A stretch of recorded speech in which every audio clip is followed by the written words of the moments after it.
decía, no te olvides que donde de verdad se une el cielo con la tierra, no es allá en el horizonte, sino es acá adentro en tu corazón, ¿no?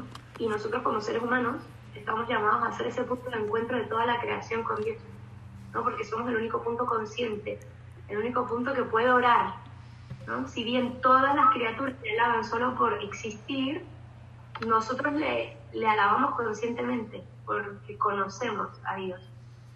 Entonces, ojalá que estos momentos sean momentos de eso, de darnos cuenta que el punto de encuentro del cielo y la tierra es la humanidad, somos nosotros.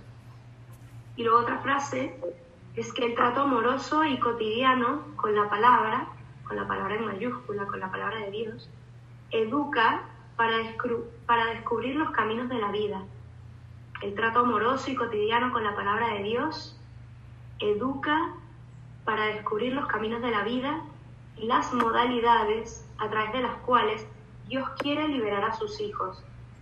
Alimenta el instinto espiritual por las cosas que agradan a Dios, transmite el sentido de su voluntad y el gusto por ella, da la paz y el gozo por permanecerle fieles, al tiempo que hace sensibles y prontos a todo lo que implica la obediencia a la voluntad de Dios. Me pareció clave porque estar en contacto asiduo con la palabra, que es lo que estamos buscando, nos da esa sensibilidad espiritual para darnos cuenta de las cosas que vienen de Dios, para distinguir el buen olor de Cristo y por lo tanto para hacernos más disponibles, más prontos al discernimiento, ¿no? Al discernimiento, a responder a Dios en medio de nuestra vida. Bien, dicho esto, vamos a hacer una pequeña oración para invocar al Espíritu Santo y ya empezamos propiamente. En nombre del Padre, del Hijo y del Espíritu Santo. Amén. Ven, Espíritu Santo. Ven.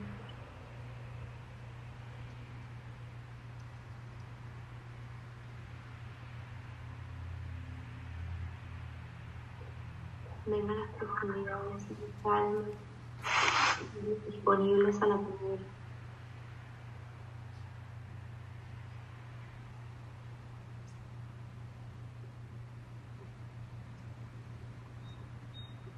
Ven, Espíritu, ven por María, ven a nuestras almas. Amén. Amén, Padre. Bien, bueno, vamos a cerrar lo que sería la primera parte del Génesis, que es la historia de los orígenes, por si alguna persona aquí no se acuerda.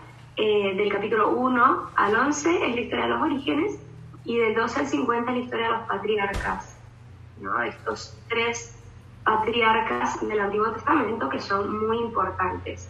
Y hoy vamos a empezar a ver el primero, que es clave.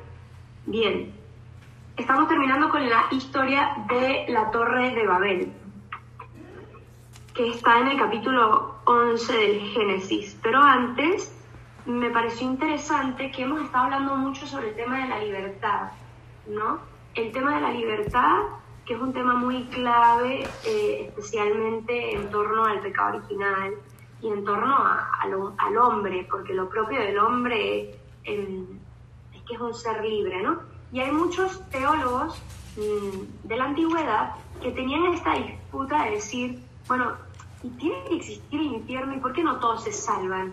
¿Y por qué hasta el demonio no se salva? ¿Por qué todos no nos salvamos y ya está? ¿Por qué la bondad de Dios no llega hasta ese punto extremo de que se salve todo el mundo? Y esto es una idea muy bonita y seguro es una idea muy querida por Dios en su corazón. Pero si llevamos a un extremo esta idea, ¿no? Llevando que todos los ángeles caídos se van a salvar, que todas las personas indistintamente de lo que han hecho se salven, pues sería tropezar con las mismas palabras de Jesús. Sería encontrarnos con las mismas palabras de Jesús, que claramente en el Evangelio habla de esta posibilidad de no salvarnos si nosotros no lo queremos. Si nosotros no lo queremos. ¿Por qué? Porque primero despreciaríamos las palabras de Jesús, ¿no? Agarraríamos y haríamos una criba, elijo lo que quiero de las palabras de Jesús. Y segundo, menospreciaríamos el factor libertad, el carácter irreductible y absoluto que reviste la libertad humana, como algo característico que nos hace imagen y semejanza de Dios. Si nuestra libertad no es absoluta, tampoco lo va a ser nuestro amor. Y por esto tiene que existir la posibilidad de optar en contra de él. Porque aunque nos parezca muy linda la idea de que todos se salven, es linda, pero a condición de que nos aten. Es linda a condición de que nos obliguen. Y eso quita todo lo lindo. Y eso quita todo lo propio del hombre, que es que el hombre es libre. Y lo que pasa es que Dios sí se toma en serio nuestra libertad y se ata a sí mismo para que seamos libres. Cosa que nosotros no hacemos. Nosotros con facilidad violentamos la libertad del otro. Sea con nuestro, con nuestra paternidad o maternidad autoritaria, sea con nuestra moralidad culposa que le lanza al otro algo y quizás no lo obliga, pero lo hace sentir bien mal, para que no opte en libertad, sino un poco coartado. Dios no nos hace esto. ¿Dios qué hace? Suscita. Dios atrae. Dios convoca. Dios invita. Dios llama. Dios no obliga. Dios no impone. Y tanto no impone que no se nos revela plenamente y dice: aquí estoy, soy Dios. De frente, ni siquiera Jesucristo lo hace, para dejarnos libres. Porque si Él se nos muestra tal y como es y quita todo velo, se nos impone y nuestro corazón, como está hecho para Él, se adheriría inmediatamente. Y lo que más nos enoja de Dios, que es ese rasgo de Dios escondido, es precisamente señal de su infinito amor por nosotros, por respetar nuestra libertad. Bien, me parecía interesante hacer ese paréntesis, porque a veces se nos puede confundir y decir: uy, qué malo Dios, ¿por qué no los dejas, no? ¿Por qué no nos empujas, no, a decirle que sí siempre? ¿Por qué no nos quita la libertad? Bueno, un poco por ahí, y ojo, esto también es un misterio a seguir profundizando, ¿no? No es inmediato. Bien, bueno, el capítulo 11 del Génesis habla sobre la Torre de Babel. Este famoso capítulo de la Torre de Babel es bastante controversial, ¿no? Porque se nos narra esta torre que quieren construir los hombres. Hay que tomar en cuenta que esto es un relato etiológico, es decir, intenta dar una explicación narrativa de un hecho.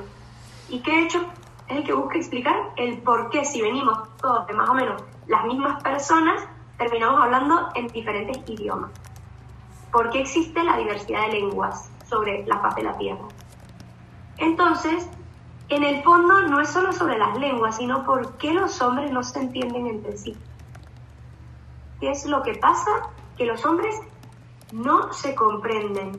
Hay tanta falta de fraternidad, hay tanta disputa entre los seres humanos cuando debería haber comunión en exceso, ¿no? Bien, el relato comienza diciendo que toda la tierra hablaba una misma lengua con las mismas palabras.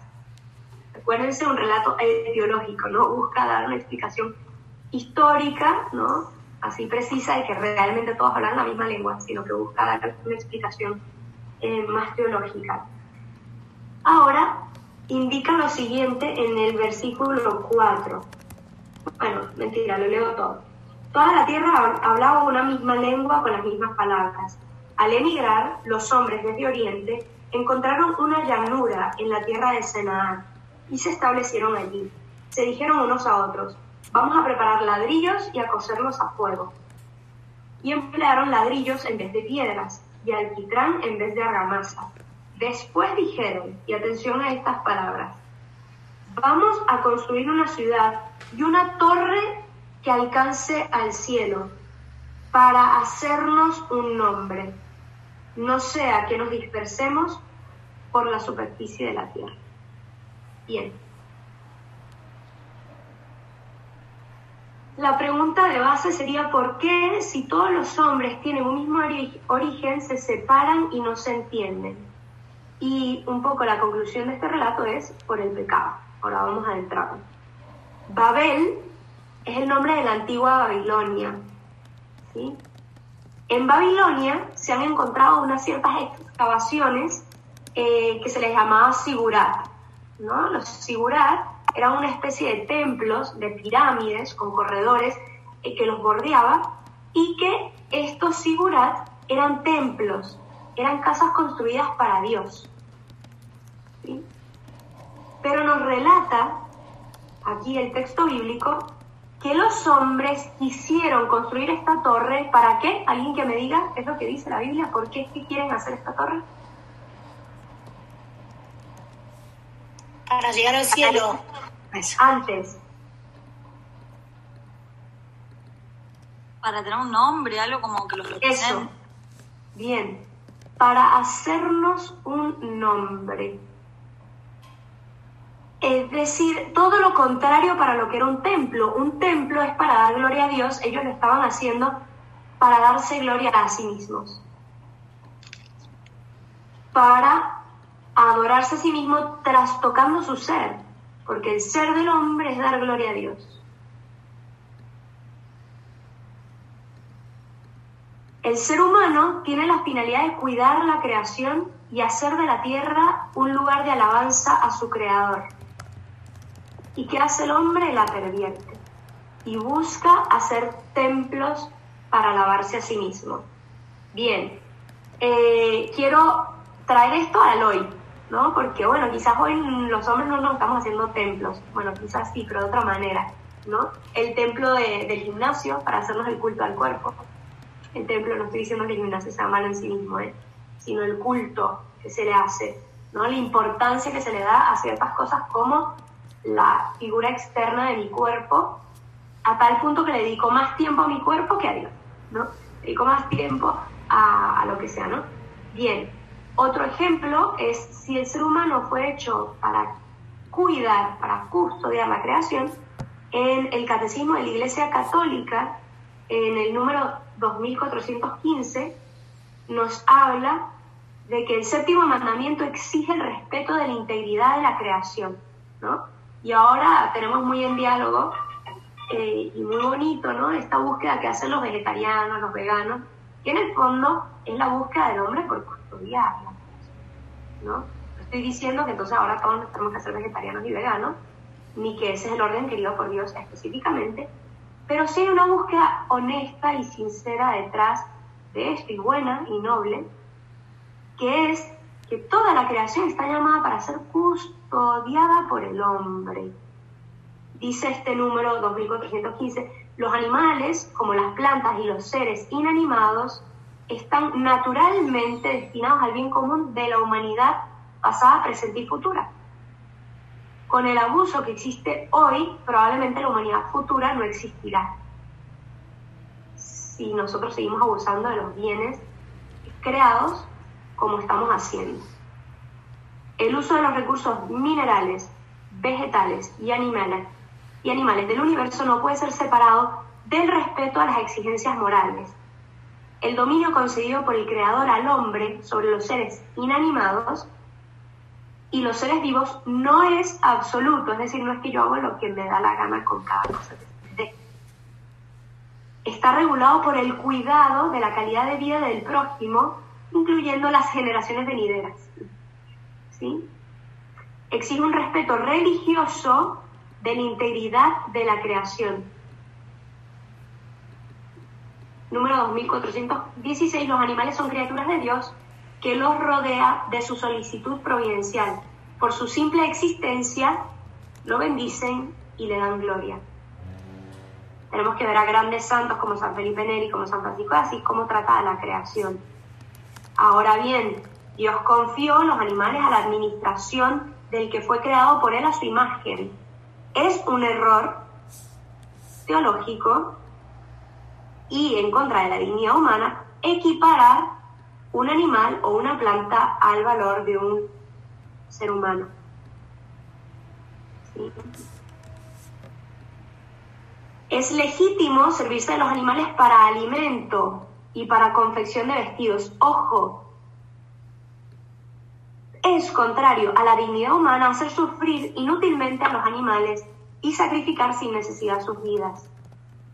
Es también indigno invertir en ellos sumas que deberían remediar más bien la miseria de los hombres. Como un ejemplo, una persona conocida que le dio toda su herencia a su gato. Una persona muy, con mucho dinero, con mucha riqueza, y en vez de, al morir, no sé, donarlo al bien de la humanidad, lo dio un gato. Entonces este gato lo pasean en el yate de este hombre cada día y le hacen cuidados y demás, cuando el gato no tiene la potestad, ni la voluntad, ni la conciencia para decir para qué se va a usar ese dinero.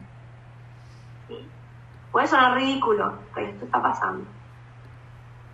¿No? Esto sucede. Y esto sucede cuando sí se puedan amar a los animales, pero no se puede desviar hacia ellos el afecto debido únicamente a los seres humanos.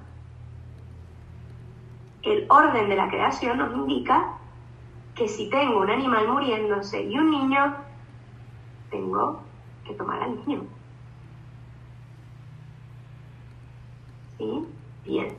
No me voy a meter por ahí, pero creo que era importante aclarar qué significaba esto del orden querido por Dios en la creación y de la gloria que le debemos cuidando a la creación. Bien. El texto nos presenta como acción de Dios el confundir al hombre con las lenguas, ¿sí? Porque dice en el versículo 6, el Señor dijo, puesto que son un solo pueblo con una sola lengua, y esto no es más que el comienzo de su actividad, ahora nada de lo que decidan hacer les resultará imposible. Bajemos pues y confundamos allí su lengua. El texto nos narra que fue decisión de Dios confundir la lengua.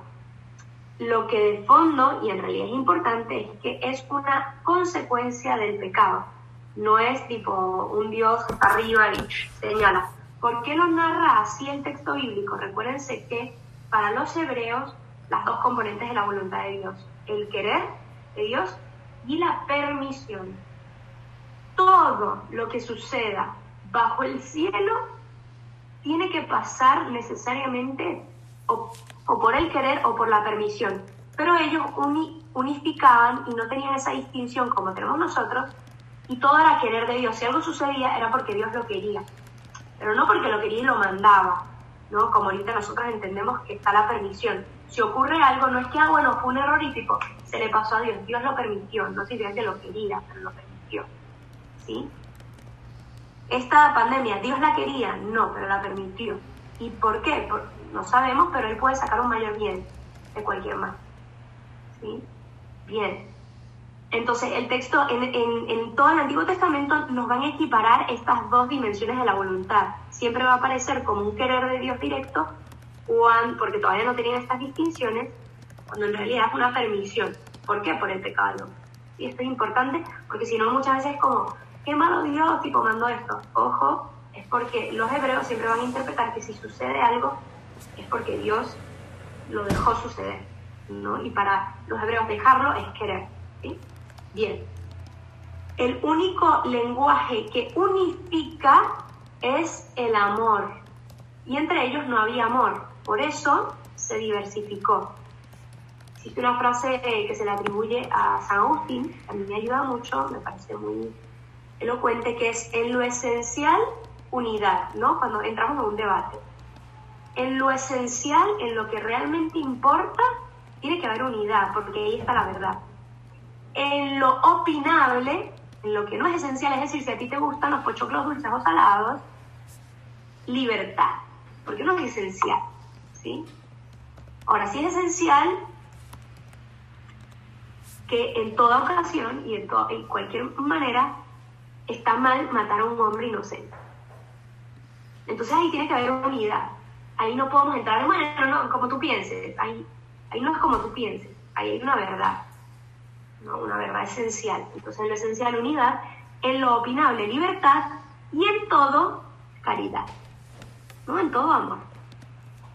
Es decir, las formas, yo tengo muchos que trabajar en las formas, pero en todas las formas caridad.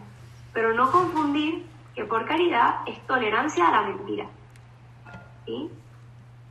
Yo no puedo decir, bueno, sí, como tú opines, si a ti te parece bien, no sé, matar a un niño, pues todo bien. No. Te quiero mucho, pero te tengo que decir, y con mucho amor, eso no está bien. ¿Sí? Con mucha caridad.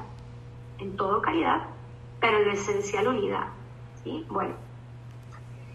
Bien, pero cuando cada persona busca su bien común, perdón, su bien, no el bien común, sino el mío, ¿qué ocurre? Que no hay caridad, ¿no? Ese lenguaje que nos unifica, que es el amor, que esto se ve mucho y es muy lindo, no sé, cuando nos encontramos con alguien que no le entendemos porque habla otro lenguaje, pero yo le ayudo a cruzar la calle.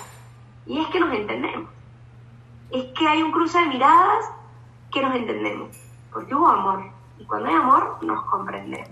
Esto se vio mucho, por ejemplo, cuando yo he hecho viajes internacionales con encuentros de gente de diferentes lugares, ¿no? Una jornada mundial de la juventud, que yo no me entiendo con los africanos, y todos nos entendemos, porque nuestra relación es desde el amor, ¿bien?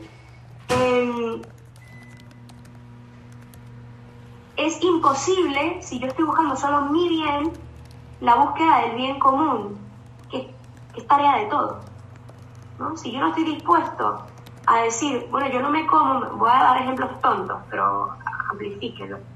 Yo me voy a sacrificar y me voy a comer toda la barra de chocolate. Bueno, no estoy buscando el bien común, ¿no? Compartir. Te doy un trozo de mi chocolate, significa que yo dejo de comer un trozo. Pero lo bonito, la tarea común, es que todos comemos del chocolate, ¿no? Lo dice Dios, todos somos un solo pueblo con un solo lenguaje. La antítesis de este pasaje en el Nuevo Testamento, ¿cuál es? Donde todos hablan diferentes lenguas y se entienden. ¿Cuál es ese evento importante en la iglesia? Pentecostés. Bien, Pentecostés. La antítesis de la Torre de Babel es Pentecostés, cuando Dios concluye su templo. Ya no un templo físico, sino su iglesia, que es el cuerpo de Cristo, del cual cada uno de nosotros somos miembros. Unos hombres llenos del Espíritu experimentan todo lo contrario a Babel. Todos les entienden en su lengua materna. Dios crea la comunión y el pecado crea la división. Es importante para discernir cuándo es algo que, no sé, que está confuso, que no sé. Si divide, todo lo que divida, probablemente no va a venir de Dios. La división es señal, división interior, ¿no? Cuando yo me divido internamente, que cuando esas divisiones, me divido con mi familia, lo que sea, eso probablemente no viene de Dios. ¿Sí? Bien, luego, tras este relato, desde el 10 hasta el 26, nos narran las genealogías, ¿no? En el fondo, ¿para qué eran las genealogías? ¿Alguien que me diga? Dos funciones. ¿Por qué nos narraba? Para ubicarnos históricamente en el... ¿no? Sí, va por ahí, pero no exactamente. ¿Alguien? Dos funciones concretas. Esto lo he dicho como 2 o 3 veces, ¿eh?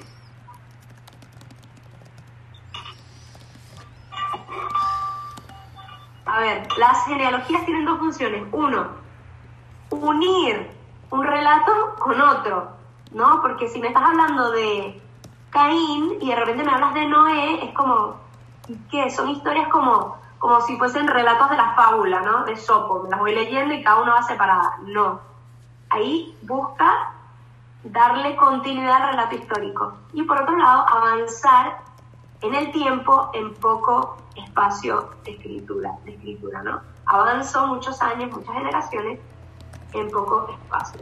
Bien, algo interesante, ¿no? Primero, esta genealogía que busca entroncar o vincular la Torre de Babel con Abraham, que es la siguiente historia importante.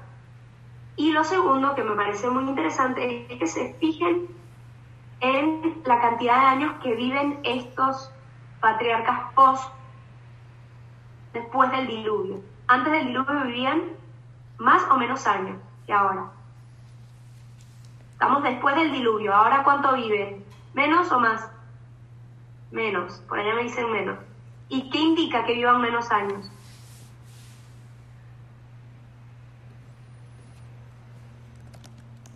Indicaba que la vida humana se fuese disminuyendo. Era algo con el pecado, ¿no?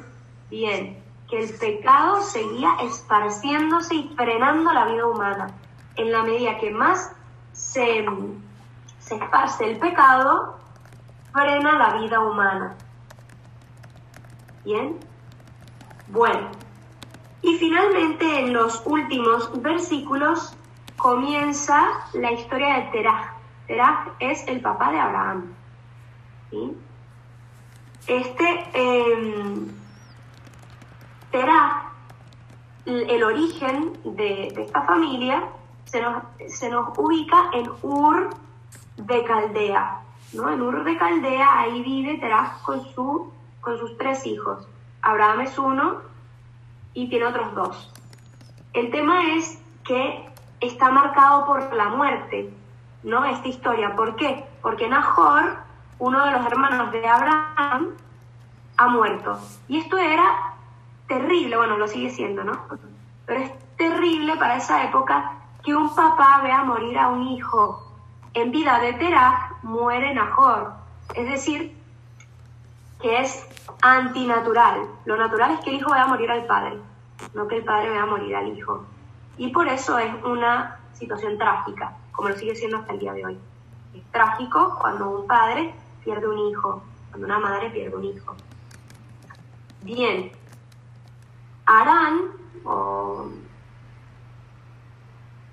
perdón, me equivoqué, era Harán, no Nahor. Nahor es el otro hermano. Harán es el padre de Lot, que es el que muere. Harán, él muere y deja a Lot. ¿Se acuerdan de Lot? ¿De algo? ¿Les suena algo Lot? Nada, puede ser un poco... Sal. A ver, la sal, bien. La esposa de Lot muere hecha una estatua de sal. Bueno, estamos muy bien. Luego llegaremos ahí, todavía no hemos llegado, pero bien, esto es una de las historias así típicas del Génesis. Bien, muere Harán, entonces viene marcado por la muerte y es importante, recuérdense, para esta gente, para esta época, uno seguía viviendo no porque existía la vida eterna, ellos no tenían ese concepto, sino porque, ¿cómo una persona seguía viviendo aún después de muerto?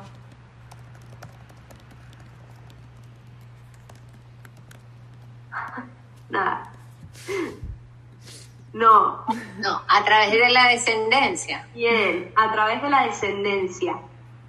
Uno vivía a través de la descendencia. Por lo tanto, es importantísimo la descendencia. Porque si no, eras una persona infeliz. O sea, tú no ibas a seguir viviendo. Tú no ibas a seguir existiendo luego. ¿Sí? Bien, pues resulta que Abraham se ve atravesado por 2 tipos de muertes. 1, la de su hermano, y 2, que su esposa era infértil. Él vive, pero no vive. Porque en la medida que no tenga descendencia, su vida desaparecerá, será un sinsentido para esa época, ¿eh? no es hasta la revelación de Jesucristo que se nos dice que habrá vida eterna, no es hasta ese momento que podemos relativizar un poco más el tema de la descendencia para seguir viviendo. Y por eso es que el celibato es posible. ¿Sí? Bien. Es curioso porque Harán, antes de haber muerto, tuvo un hijo, entonces él seguía viviendo, en cambio Abraham, que no tenía hijos y seguía viviendo, estaba un poco muerto para la época, ¿sí? Bien, esto, un paréntesis, hice ese paréntesis importante para que vean la importancia de la época de tener descendencia, ¿no? No era algo secundario ni era algo muchísimo menos como ahora de que dos se casan y ni se plantean a veces tener hijos. No, o sea, nada que ver. O sea, no podemos utilizar las categorías del hoy para interpretar esos años. Era trágico no tener hijos, trágico, ¿no? Y no había inseminación artificial válida, no existía eso. No existía ni el sueño, ¿no? Entonces era terrible. Bien. Ya aquí, con esto cerramos el capítulo 11 y empezamos ya formalmente el capítulo 12.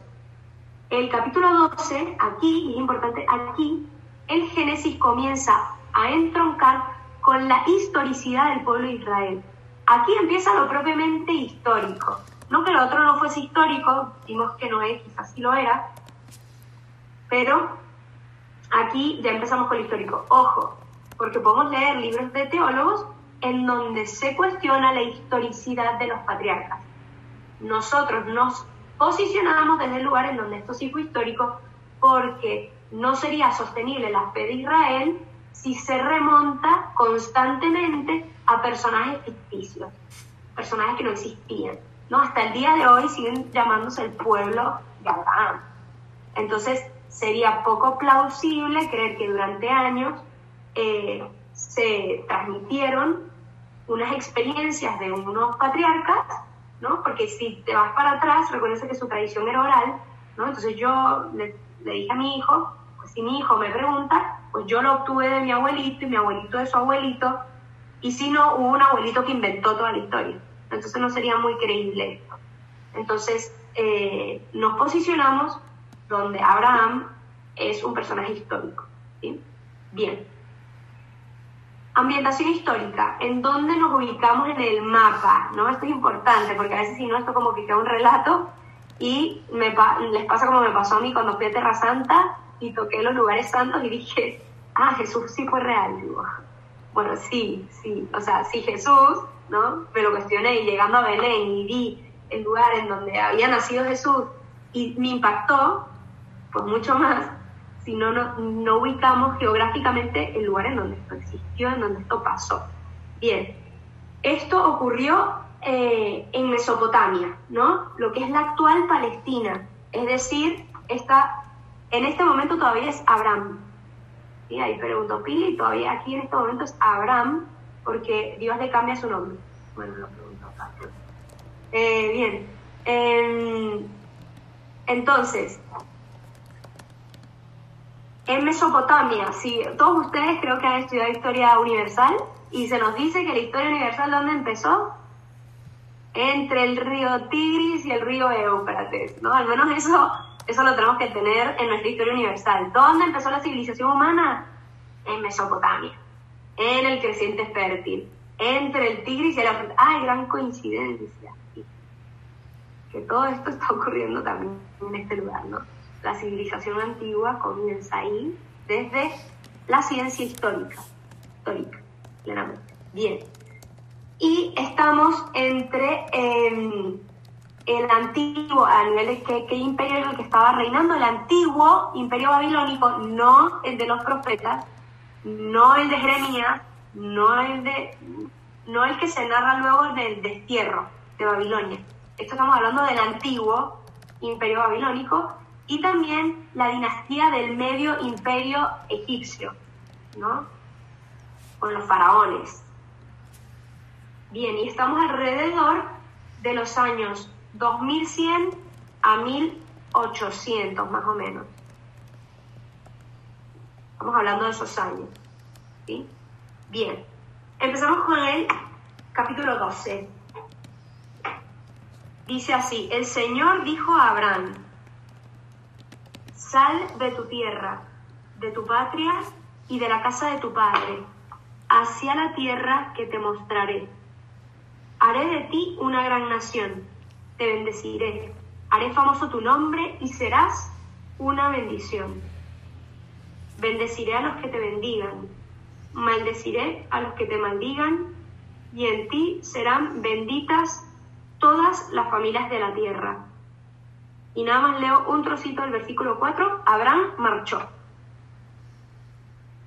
No dice Abraham preguntó, Abraham dijo cómo hacia dónde, pero cuál es la tierra. No, Abraham marchó. Mucho tenemos que aprender de Abraham, muchísimo. Abraham marchó, punto, se acabó. Nosotros estaríamos 30 años preguntándole, pero ¿hacia dónde? ¿Pero dónde exactamente? ¿Pero qué me tengo que llevar? Pero dime con seguridad por dónde tengo que caminar. No, Abraham marchó, arrancó, vámonos. Se mandó, como dicen aquí en Argentina. Bien, ¿qué sería importante de este relato? Bueno, muchísimas cosas. Primero, la migración de Abraham de Ur de Caldea era el pueblo inicial de donde estaban, a Harán, ¿no? Es iniciativa de la familia, ¿no? Dice que Teraj fue el que se empezó a mover. Dios hasta ahí no había aparecido. Si nos leemos los últimos versículos del capítulo 11, esto se encuentra ahí, ¿no? Deducimos que es un pueblo politeísta y que no les mueve un afán religioso, sino una conveniencia económica. En su momento, ellos salen de Ur de Caldea porque son pueblos seminómadas, es decir, se establecen ahí donde hay fruto. Cambia la temporada, se van a otro lugar a donde les dé fruto. Ya está. No tienen tierra porque son seminómadas, están en Ur de Caldea temporalmente. Pero cuando llegan a Harán, que es donde se establece la familia, es donde Abraham hasta ese momento, escucha la voz de Dios. ¿Sí? Y que aquí inicia la historia salvífica, ¿no? Aquí, en este punto. Es la primera vez que Dios actúa y habla directamente con un hombre. Pero preguntaron, pero ¿y Noé? Pero ¿y Adán? Ahí también como que hubo un interacción, ¿no? Les dijo algo. Sí, pero aquí es donde la historia denota que por primera vez Dios habla directamente al hombre, ¿no? Antes si bien decía, bueno, dijo Dios, o le dijo Dios a Noé que hiciera la barca, como les digo, que a partir de aquí es lo histórico. A partir de aquí, la historia de Israel desde siempre ha considerado que este es el primer momento en donde hay una intervención directa de Dios para con el hombre, ¿no? Que le habla directamente al hombre. Dios antes nunca se había manifestado. Abraham podía conocer el politeísmo, pero no al Dios verdadero, ¿no? Recuérdense que cualquier cosa en esa época era Dios. La luna, el sol, las estrellas. Llama la atención que no hay ninguna presentación de parte de Dios, ¿no? Él dice, sal de tu tierra, de tu patria. Tipo, ¿quién eres? ¿No? Sal de tu patria, de tu tierra, de la casa de tu padre, hacia la tierra que yo te mostraré. No se presenta. Aparece como una voz, y esto también un gran aprendizaje para nuestra vida espiritual, aparece como una voz de la que uno debe fiarse y exige confianza. Una voz exige confianza. Creo que todos los que estamos aquí hemos tenido una experiencia de fe desde pequeños. Y nos hemos acostumbrado a esta voz porque hemos creído que nos han presentado a Dios a través de uno otro o lo que sea, pero poco a poco, en la medida que vamos creciendo en nuestra vida espiritual, nos damos cuenta que esta voz nos habla, ¿no? Nos va indicando, nos va señalando hacia dónde ir, y nos habla a través de nuestra conciencia. Y esa voz nos pide confianza. Y también le pide desprendimiento a Abraham. Desprendimiento de lo único que tiene, que en ese momento es la tierra, la patria, la familia.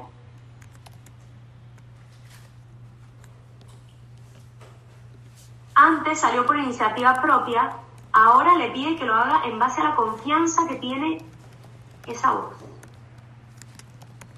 Y no solo salir de su tierra, como antes se había indicado, sino de la patria y de la casa de su padre. Salir de su familia y abandonarla, que en el fondo es lo único que tiene. No pide que abandone a su familia nuclear, se va con su esposa, Habla de su familia. Para ellos vivían en tribus, ¿no? Y la tribu era tu vida, tu existencia, pues no te podías ir de ahí, ¿no? Eran clanes, ¿no? Por eso cuando hay una familia muy así y que no están abiertas a los demás, es un clan, ¿no? Como que ahí no hay quien penetre esa familia, ¿no? Bueno, antes era así.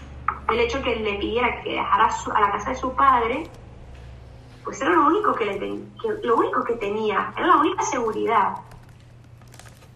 Solo a cambio de ir a la tierra que Dios le mostrará.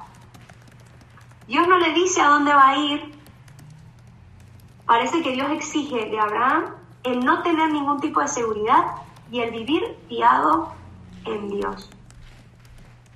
Ojo, dos cosas. Uno, en lo que Dios le dice se vuelven a mostrar las dos promesas. ¿Cuáles son las dos promesas del hombre, de Dios al hombre? Dos cosas. ¿Qué le promete Dios al hombre desde el inicio? Aquí se entronca la teología, No sé, amarlo, vida eterna. Más, bajado a tierra. A ver. Descendencia. ¿Bien? Confianza. No, descendencia, la promesa es descendencia, ahí me falta una. Tierra. Bien, tierra, gracias. La tierra y la descendencia. Ok, grábenselo. La tierra y descendencia. Llevémoslo ahora. ¿Tierra qué significa? Porque nos está prometiendo el cielo. Un lugar en donde vamos a vivir eternamente felices, donde emana leche y miel y seremos gozosos. Todo es simbólico. En el fondo nos está preparando para la vida eterna, ¿no? Por eso estas dos promesas se mantienen hasta el final, hasta nosotros. Y descendencia, ¿en qué sentido? En que seremos fecundos, en que nuestra vida será eterna, ¿no? Nos promete una patria y la vida eterna, ¿no? El vivir eternamente, que era lo que la descendencia indicaba. Bien. Y luego, Abraham tiene mucho que enseñarnos en nuestra vida espiritual, porque en el fondo, nosotros tampoco sabemos a dónde vamos a ir, Nosotros tampoco conocemos el cielo y nadie ha bajado de él para contarnos cómo es. Nadie. Vamos caminando a ciegas, en confianza. Con confianza. Y en el fondo, creemos que tenemos seguridad y por eso nos atamos a las que tenemos, ¿no? Como que no me vayan a quitar este trocito de tierra que yo tengo, que es el mío, no me quites mi termo, es el mío, ¿no? Porque sin querer queremos tener seguridad. Queremos atarnos a seguridad. Y constantemente la vida solita nos va desprendiendo. Nos va desprendiendo. Haciendo que nos demos cuenta que todas esas cosas van a pasar. Dice un salmo, no confiéis en los príncipes, seres de polvo que no pueden salvar. Si tú quieres poner toda tu esperanza en el polvo, al final tendrás polvo en tu vida. ¿En dónde queremos poner toda nuestra esperanza? Lo que perdura, lo que no acaba. Si no, pues acabaremos con polvo, buenísimo, que me entierren con mi termo. Salud. Todo bien, pero ¿de qué vale? Bien, Dios no le dice a dónde va a ir. Le pide no tener seguridades. Le pide vivir fiado. Por eso la palabra de la Virgen, ¿cuál es? En latín.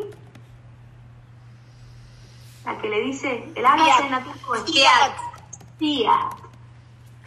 Y por eso se nos pide en la vida espiritual vivir con una actitud de fiat. De fiarse, de confianza. De confiar que hay un Dios bueno, que está por encima de todo y que vela y cuida por mí. Y esto, aunque pasemos por cañadas oscuras, como dice el Salmo 23, el del buen pastor, nada temeré, porque sé que su callado me cuida. Sé que Él, como buen pastor, me cuida. Porque yo no me puedo asegurar la vida. Es que salgo de la calle y me atropellan. Es que no me aseguro la vida. Nadie me la puede asegurar. Me puedo llenar con papel burbuja. Igual no me puedo asegurar la vida.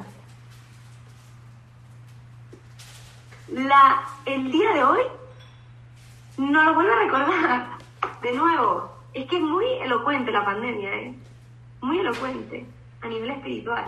Un pequeño cosito nos tiene encerrados a todos con miedo. Necesitamos un Pentecostés nuevamente, que baje el espíritu y que nos quite el miedo. Vámonos. Si la vida eterna es lo importante, si al final hagamos el bien, ahora que tenemos el tiempo, hagamos el bien, con prudencia. Pero, no me voy a poner mi interpretación sobre este tema, pero bueno. Bien, continuamos aquí. También algo interesante es que Dios habla con un imperativo: sal de tu tierra. Sal de tu tierra. Un imperativo.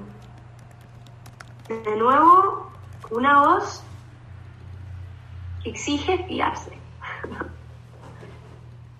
Y lo mejor, la actitud de Abraham. Abraham marchó, ¿no? Como la actitud de los discípulos, y dejaron sus redes. Y yo tuve una gran discusión con ese dejaron sus redes no, porque él narra el evangelio, inmediatamente dejaron sus redes. A mí me costó 10 años dejar las mías.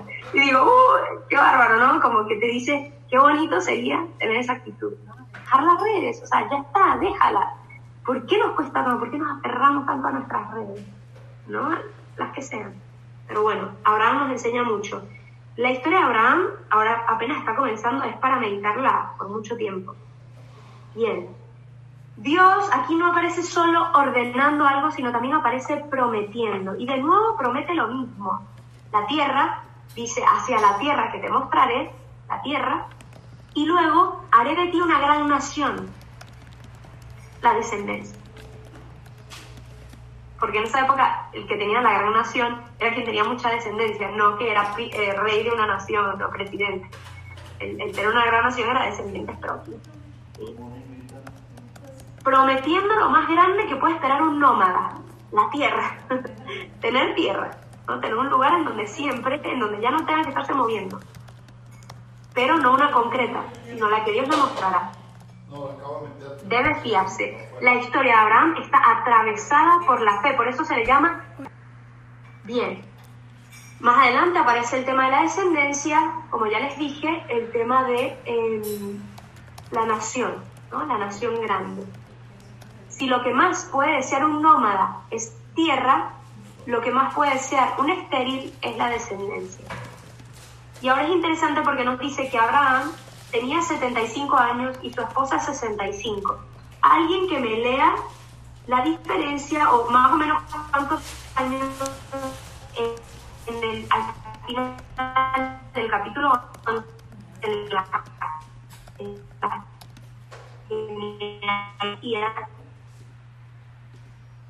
dice que más o menos a qué edad tenían hijos. A grandes años, porque justo es el hijo de Noé. Todavía tiene como que la bendición de Noé. Pero más adelante, ¿cuál es el promedio de años en los que la gente tiene 19 hijos? años, más o menos. A los 19. No, 30. Alrededor de 30 años. Estamos hablando de que Abraham tiene 75 y su esposa 65. Duplican el valor, la edad media. Es decir, es un absurdo, es una esperanza que ya se había desvanecido. Ya ellos no tenían esperanza de tener descendencia, no tenían esperanza. Es como si objetivamente ahorita unos viejitos de 70 años los ves y no tienen descendencia, pues ya la dieron de baja, no están creyendo que van a poder tener hijos a esa edad. Pero esta voz divina promete lo imposible, que coincide con lo que más desea mi corazón. Dios muchas veces nos promete lo imposible, o lo que nosotros en nuestra mente creemos imposible, que coincide con lo que más desea mi corazón. En este caso, para Abraham, una tierra y una descendencia. Dios da un sentido definitivo a la vida de Abraham, porque dice que va a convertir su vida en una bendición para todas las naciones.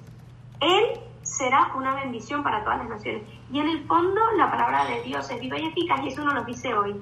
Dios da un sentido definitivo a nuestra vida. Y dice que nuestra vida va a ser bendición para otros. Nosotros como cristianos bautizados estamos llamados a estar en el medio del mundo. ¿Para qué? Para que nuestra vida sea bendición. No porque yo soy especial y Dios me eligió, es que yo soy cristiano y pobrecito todos los demás que no son. Al contrario, Dios me llamó y me llamó a ser cristiano para yo estar en el medio del mundo y ser una bendición para el otro. No necesariamente para que el otro se convierta, ojalá que sí. Pero principalmente para ser una bendición, para que a través de mí Dios quiera y pueda tocar la vida de esa persona. Porque Dios, no sabemos por qué, ha querido mediación. Siempre ha querido revelarse al hombre a través del corazón del propio hombre. ¿Viste? Pero así es. Y por eso es tan importante el valor testimonial, el cómo yo vivo. Y no para dar testimonio, tipo, voy a actuar, sino vivir sinceramente, porque por sí mismo el testimonio arrastra. Bien. Promete lo imposible y promete convertir nuestra vida en bendición. Bien, en el versículo 3, que está la explicitación de esta bendición, y dice, no solo será bendición para la gente que te rodea, sino incluso para el futuro. Por ti se bendecirán todos los linajes de la tierra. Tu vida va a tener tal trascendencia que va a bendecir a todos los linajes de la tierra. Es una voz que promete mucho más de lo que Abraham siquiera podría soñar, aspirar. Entonces, lo que nosotros imaginamos del cielo, lo que imaginemos siquiera del amor, olvídense, Dios lo supera pero con creces, ni siquiera podemos aspirarlo, porque ni nos los imaginamos. Es mucho más superior de lo que sea que podemos aspirar con la mayor grandeza que podamos. Dios es más que. A mí me ayudó mucho la frase, Dios es más. Dios es más. Dios es más que mi pecado, Dios es más que esta pandemia, Dios es más que lo que sea que yo puedo soñar, Dios es más que todo, Dios es más. Dios es más. Bien. La historia de Abraham, podemos ver el modelo de toda vocación. Todos tenemos una vocación. La primera es que Dios nos llamó a la existencia. Vocación es vocare, viene de vocare, de llamar. Dios nos llama a la existencia. Nos llama de la nada al ser. Y cuando realmente tenemos la experiencia de reconocer lo que significa que yo pude haber permanecido en la nada y no pasaba nada, cuando yo hago la conciencia de decir, yo no permanecí en la nada, me brota la pregunta instantánea de decir, ¿y por qué? ¿Por qué no permanecí en la nada? ¿Por qué me llamaron a la existencia? ¿Para qué? ¿Por qué estoy aquí? Y he ahí vocación y misión. Tengo un porqué. Tengo un porqué. Bien. Este modelo es muy bueno, por eso siempre estamos buscando, no sé, nuestra vocación, que yo creo que constantemente la tenemos que estar como buscando, si bien en un momento quizás la encontramos con más claridad, hay que seguir buscando.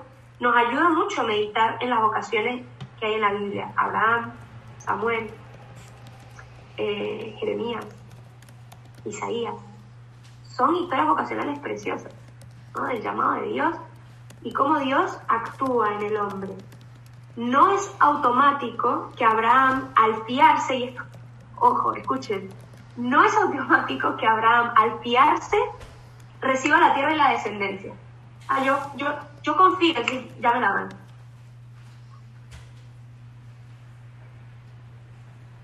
Ese es un motor fundamental para seguir diciendo que sí a Dios, en esperanza a que Dios cumplirá su promesa. A veces creemos que por ya ver claro algo, todo sucederá automáticamente, ¿no? Ya me di cuenta que no sé, hasta cosas sencillas, ¿no? Me di cuenta que siempre desconfío de Dios, entonces ya a partir de ahora siempre voy a confiar. No, voy a seguir desconfiando. Es importante darse cuenta que es un proceso. La vida es un proceso. Pero es que si ya yo me di cuenta que lo que yo más necesitaba era desprenderme, no vamos a seguir aferrando.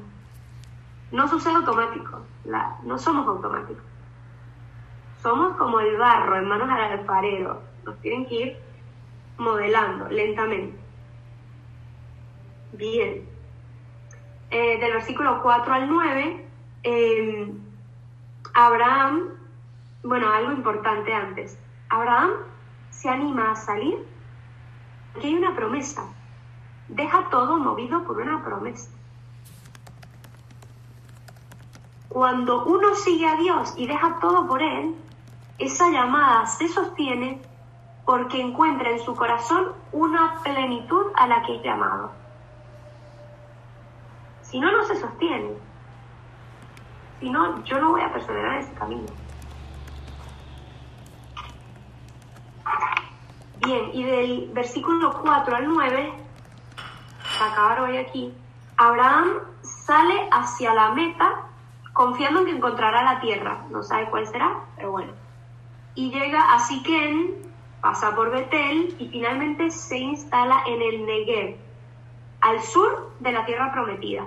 Él no sabe cuál es la tierra prometida, Esta tierra prometida se refiere a mucho más adelante, sabremos cuál es la tierra prometida. Pero enseguida, ¿qué pasa? Llega la sequía, es decir, llega la dificultad. ¿Y qué tiene que hacer?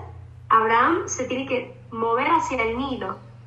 Nilo, todo, siempre donde hay mar, hay río, hay fertilidad alrededor, ¿no? Se puede cosechar algo. Entonces va a Egipto a buscar sustento. En Egipto era el imperio dominante y era donde más bienes había. Entonces se fue a Egipto para encontrar estos bienes. Pero esto es importante. A la primera de cambio hay una dificultad. Esto pasa y va a pasar. Abraham marchó, optó por Dios y pues viene una dificultad. Y lo importante no es que se presente la dificultad o no, es cómo la enfrentamos. ¿Cómo enfrentamos esa dificultad que se nos viene?